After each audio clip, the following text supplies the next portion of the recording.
This is the Line 6 Floor Pod. Let's have a listen and talk about it afterwards.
Turn the master volume up a bit.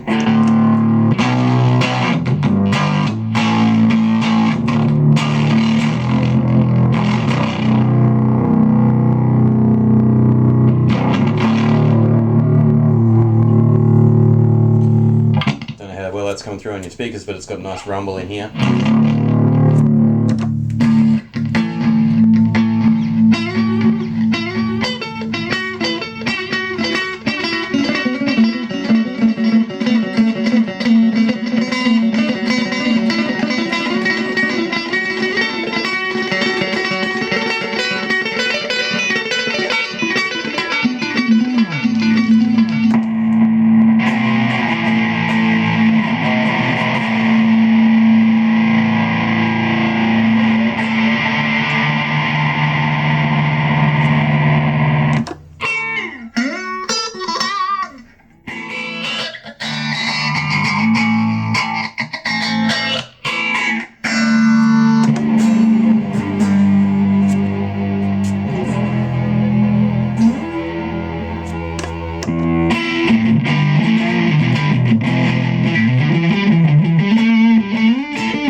Bit of delay simply by turning a knob.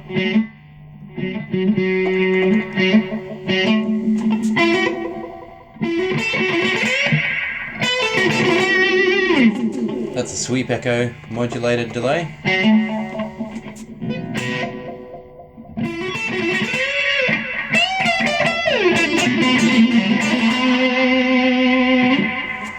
And a standard digital delay.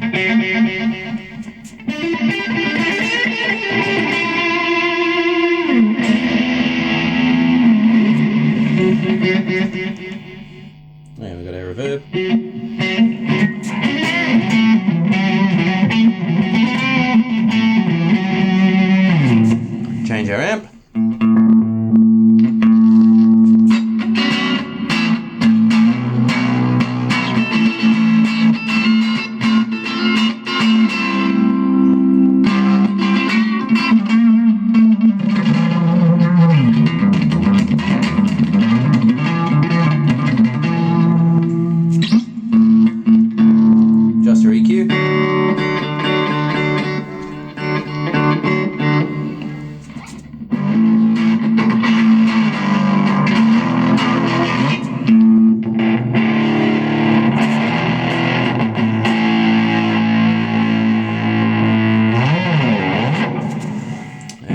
start it clean down here, going right up to what line 6 calls insane.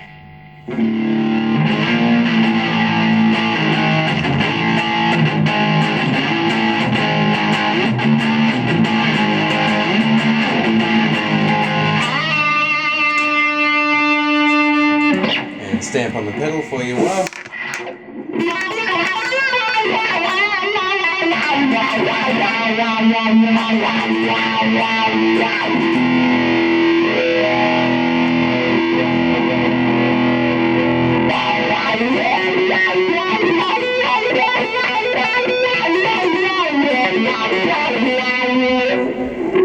Second effect here, try a tremolo for example.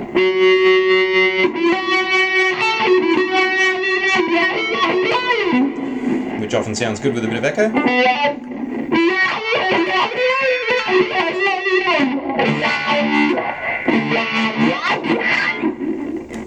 A bit noisy there. You can adjust the noise gate by holding down this button and turning channel volume, and that will suppress noise.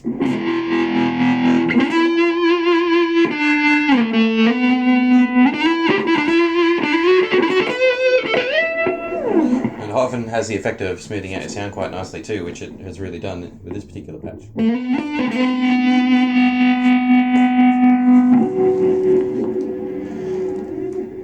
We've got chorus here.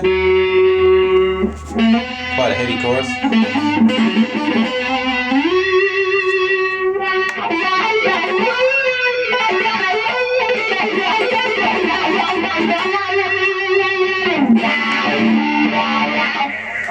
Flanger.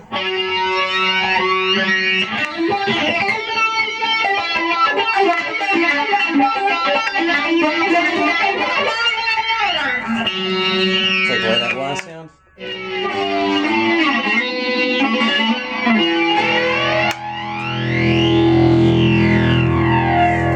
Try another patch.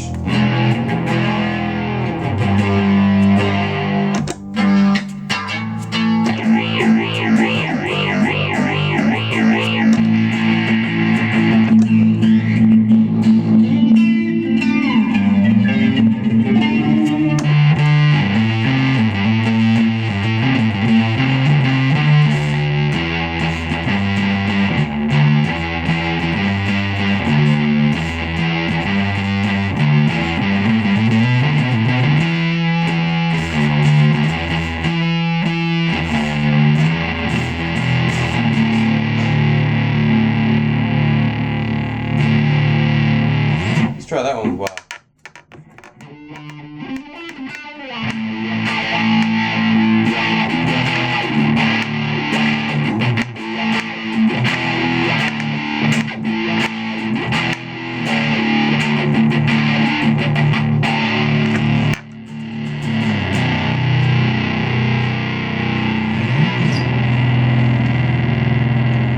That's on the classic fuzz setting.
you like your rock and roll really sort of sludgy in its sound, I reckon this would be a really nice pedal for you. So now that we've heard pretty much a good cross-section of all the patches, I'll just tell you a little bit about the pedal. The design is a little strange, as you can see, with the rounded back. But the more I use it, the more I think about it. This is an excellent design. It's been really well thought through in terms of ergonomics.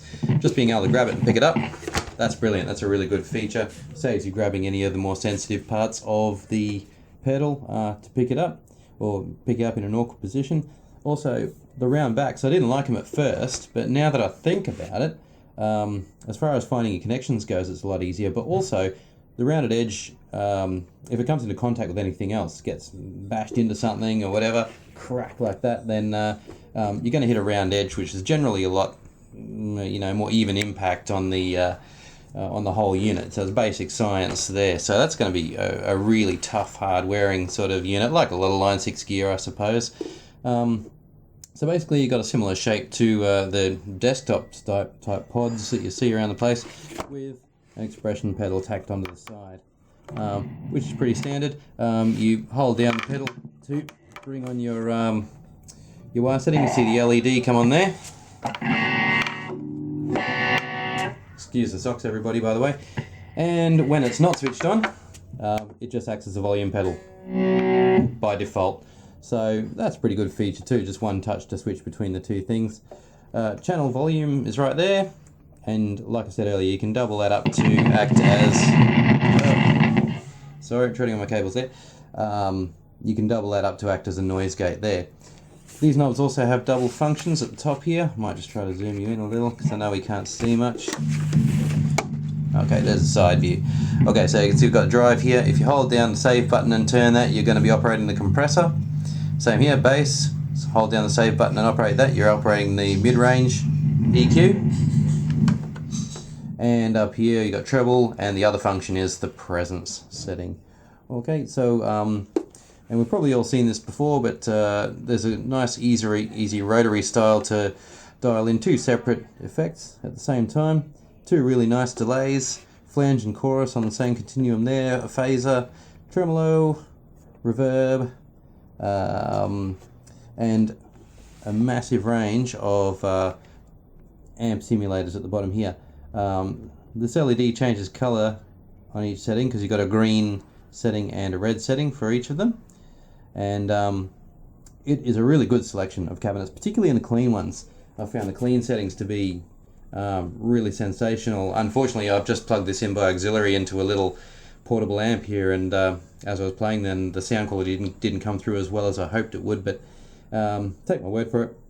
The clean and crunch settings are fantastic.